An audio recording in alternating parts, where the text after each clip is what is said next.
के मारे व्याकुल हो गए थे। वह पानी की खोज में बहुत दूर निकल गए। उन्हें पता ही नहीं चला कि वहाँ कहाँ पहुँच गए। बहुत देर से ढूंढने के बाद उन्हें एक झोपड़ी दिखाई पड़ी। उस झोपड़ी में एक व्यक्ति था, एक किसान था। तो वह राजा जो है उस किसान के पास जाकर कहते हैं कि भाई कृपया मुझे पानी पिलाइए, मैं प्यास से तड़प रहा हूँ, प्यास से व्याकुल हूँ, मेरी मदद करिए, मुझे पानी पिला दीजिए।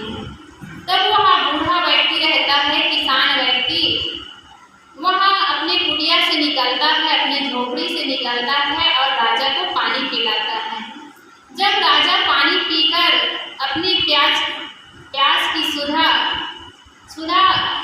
बुझा लेते हैं, तृप्त हो जाते हैं पानी पीकर, तब राजा उस किसान से कहते हैं कि आपने आज मेरा प्राण बचाया है।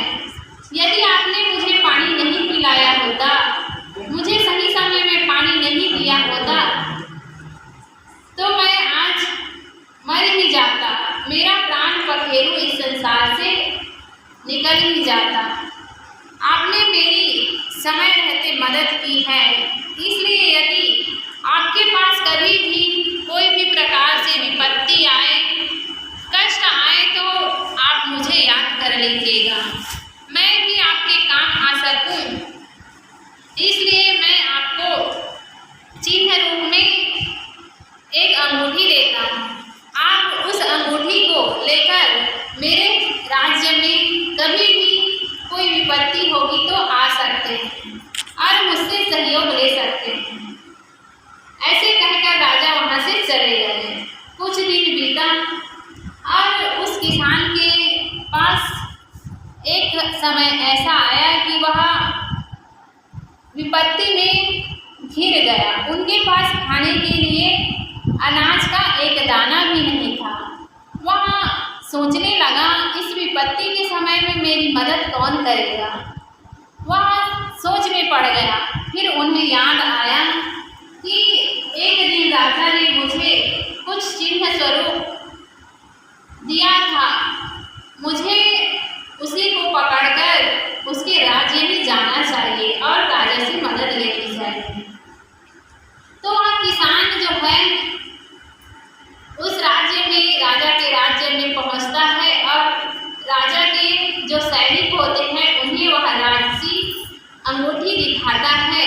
तो वह अंगूठी देखकर जो सैनिक रहते हैं वहाँ उन्हें राज्यसभा में जाने का आदेश दे देते हैं, जाने के लिए उनके लिए रास्ता खोल देते हैं। जब वह राजा के पास पहुँचता है तो वह किसान उस अंगूठी को राजा को दिखाता है।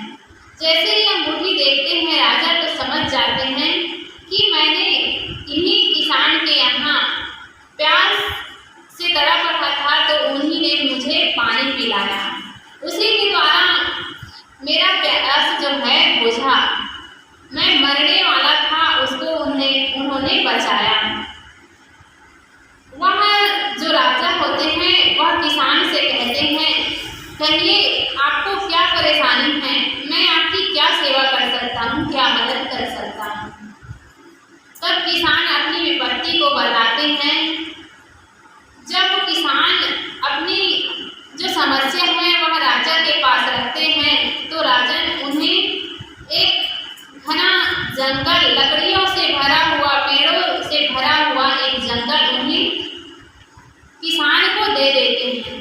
किसान सोचता है, मैं तो राजा के पास कुछ धन मांगने के लिए आया था, अपनी समस्या का समाधान मांगने आया था, लेकिन राजा ने तो मुझे एक जंगल से, एक लकड़ी से, पेड़ों से भरा हुआ एक जंगल दे दिया।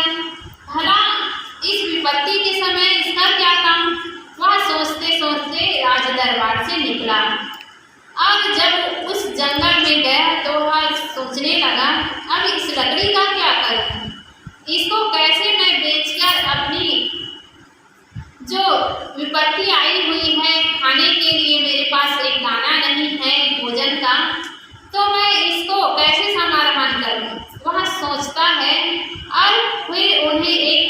तरकीब सोचता है। और वह जो किसान था वह लकड़ियों को काट काट कर उसे जलाता गया और जलाकर उसे कोयला बनाकर उसे बाजार में बेचने लगा। ऐसे करते करते उनका दिन व्यतीत होने लगा। बहुत दिन बीत गए। अब उसके पास जो जंगल था वह खाली हो गया। जितना भी वृक्ष उसमें लगा था वह धीरे धीरे कर कर समाप्त हो गया। कोयला बन बनकर वहाँ बिक गया बाजार में। अब जब सब जंगल में कहा जाए उस जंगल में जितने भी लकड़ियाँ थी वह समाप्त हो गई। तब उसके पास एक कुल्हाड़ी बची हुई थी। तो वह सोचता है जब जंगल ही समाप्त हो गया, लकड़ी ही नहीं बची उसमें, तो मैं इस कुल्हाड़ी का क्या करूँगा। वह बाजार में जाता है और उस कुल्हाड़ी को एक व्यक्ति के पास रख देता है और कहता है कि भैया इस कुल्हाड़ी को आप रख लीजिए और इस कुल्हाड़ी में का जितना भी दाम बनेगा उसको मुझे दे दीजिए। तब वह जो व्यक्ति रहता है वह कहता है यह कुल्हाड़ी तो केवल 5 रुपये का ही है, लेकिन इसमें जो लकड़ी लगी हुई है वह है 20 रुपये की। वह किसान आश्चर्य में पड़ जाता है, ऐसा कैसे हो सकता है, यह तो लोहा का बना हुआ कुल्हाड़ी है, इसकी कीमत 5 रुपये और जो लकड़ी लगी हुई है उसकी कीमत 20 रुपये। तो वह व्यक्ति कहता है कि भैया यदि आपके पास यह लकड़ी और हो तो आप मुझे लाकर दीजिए, मैं इसका उचित दाम दूंगा। तो वह किसान जो है उस लकड़ी की कीमत ज़्यादा जानकर उसे पूछता है आखिर ये लकड़ी कौन सी है, इसका कीमत कुल्हाड़ी से ज़्यादा क्यों है। तो वह व्यक्ति जो है बोलता है कि यह लकड़ी है वह चंदन का है, यह चंदन की लकड़ी बेशकीमती होती है, यह बहुत ही मूल्यवान होती है, यदि आपके पास और हो तो ला लीजिए। तब जो किसान रहता है वही सिर पकड़कर रोने लग जाता है, पश्चाताप करने लग जाता है, हाय मेरी किस्मत, मुझे तो राजा जी ने कितना बड़ा जंगल दिया था, चंदन के वृक्ष से भरा हुआ जंगल मुझे मिला हुआ था उपहार स्वरूप, लेकिन मैं उसको जान नहीं पाया, पहचान नहीं पाया, इस कारण से मैं उसे जला जलाकर कोयला बना डाला।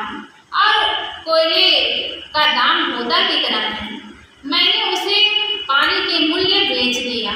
वह पश्चाताप करने लगता है। भाइयों यह तो हुई एक कहानी बतलाया जाता है उसके सिद्धांतों को बतलाने के लिए, उसके उद्देश्य को समझाने के लिए। जिस प्रकार से किसान समय बीतने पर पश्चाताप करता है उसी प्रकार से हम भी अपने समय को खोकर पश्चाताप ना करें, बल्कि समय रहते हुए इस मिले हुए अमूल्य नर तन को, इस मनुष्य शरीर को हम जब तक हम इस मनुष्य शरीर में हैं तब तक इसका सही उपयोग कर लें, क्योंकि यह मानव शरीर जो है बार बार मिलने वाला नहीं है। जब तक हमारा जीवन है तब तक हम अपने जीवन का सही दिशा की ओर अग्रसर हो सकते हैं। यह मानव शरीर हमें केवल भोगों को भोगने के लिए नहीं मिला हुआ है, यह मनुष्य शरीर हमें अपने आत्म कल्याण के लिए मिला हुआ है, खुद के कल्याण के लिए मिला ही है, लेकिन दूसरों के कल्याण के लिए भी मिला हुआ है। यदि व्यक्ति अपना कल्याण कर लेता है तो वह दूसरे को भी दिशा निर्देश कर सकता है। खुद ही गलत दिशा में पड़ा हुआ है तो वह किसी को क्या सही दिशा दिखाएगा। यदि व्यक्ति अपने ऊपर सद्गुण, सदाचार, शील, धैर्य, विवेक और वैराग्य को धारण नहीं करेगा, सत्य की रास्ता पर नहीं चलेगा, तब तक वह अपने जीवन को यूं ही बैठ गंवाता चला जाएगा। इसलिए हमें यह जीवन बहुत ही मूल्यवान मिला हुआ है, उसका सही उपयोग करें, क्योंकि यह नररत्न जो मिला हुआ है, रत्न तुल्य जीवन मिला हुआ है, वह ऐसे ही नहीं मिला हुआ है। नाना प्रकार के योनियों में भटकते भटकते यह जीवन हमें प्राप्त होता है। अन्य खाने के जीवों को तो कल्याण करने की भूमिका नहीं मिली हुई है, लेकिन केवल मनुष्य जीवन ही है जिसमें हम अपना कल्याण कर सकते हैं, अपने जीवन को सुख और शांति की ओर ले जा सकते हैं। यदि हमें जीवन में आगे बढ़ना है तो इस जीवन का मूल्य समझना होगा, इसको जानना होगा, पहचानना होगा, तभी हम अपने जीवन को आगे दिशा दे सकते हैं। नहीं तो उस किसान की भांति हमारा भी जीवन व्यर्थ में ही चला जाएगा। यदि वह किसान जान जाता कि यह चंदन का वृक्ष से भरा हुआ जंगल है तो वह व्यर्थ में उसे कोयला बना बनाकर ना बेचता, बल्कि उसे उचित दाम पर बेचता और एक दिन वह बहुत ही बड़ा धनवान व्यक्ति बन सकता था। लेकिन उसकी कीमत को वह जान नहीं पाया, इस कारण से उसको व्यर्थ में ही गंवा दिया। इसी प्रकार हम अपने जीवन को व्यर्थ में ना गंवाकर सही दिशा की ओर अग्रसर हो, अपने जीवन को सार्थक बनाएं, तभी यह मानव जीवन लेना सार्थक है। अन्यथा पशुओं के भांति हम भी रात दिन खाने पीने और भोगों को भोगते हुए इस जीवन को व्यर्थ में ही गंवा देंगे और हमारा यह जीवन मिला हुआ है वह व्यर्थ में ही चला जाएगा। इसलिए सज्जनों, हमें चाहिए कि हम इस जीवन को सार्थक बनाएं और अपने जीवन को अपने लक्ष्य तक शांति की ओर ले जाएं, तभी हमारा यह मानव जीवन लेना सार्थक हो सकता है। बस इन्हीं शब्दों के साथ मैं अपनी वाणी को विराम देती हूँ। बोलिए